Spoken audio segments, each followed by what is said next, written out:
Aha. Bax, özə deyirik, hər iki maddə tam sərf olunur. Sadəcə sübut elədik ki, həqiqətən para verib də. Yəni burada biri artıq, biri əksik götürülən maddə yoxdur. İndi maddə kütləsinin Amma zaxlanma burada oranı deyirəm, necədir? yəni bunu belə taparam ki, Aha. 56-yı 2-yə vuraram, 128, 128-in üstünə 98 gələrəm, 226 26 alınar. Burada da 36 ilə bu 226-dan çıxaram, 196 alınar. Aldığın cavabı da yarısını götürməlisən amma. Çünki x sənə yarı-yarıdır, yaxşı.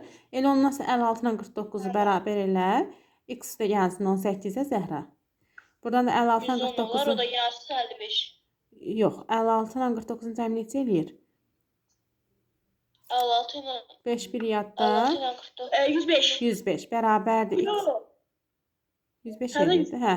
X də gəl 18-ə. 105-dən də 18 çıxsaq neçə eləyər? Aygül? 87. Başa düşdün Zəhra, yoxsa yox? Həmənim, başa düşdüm. Sonra 14-ə də baxaq. Dəqiq başa düşdünüz?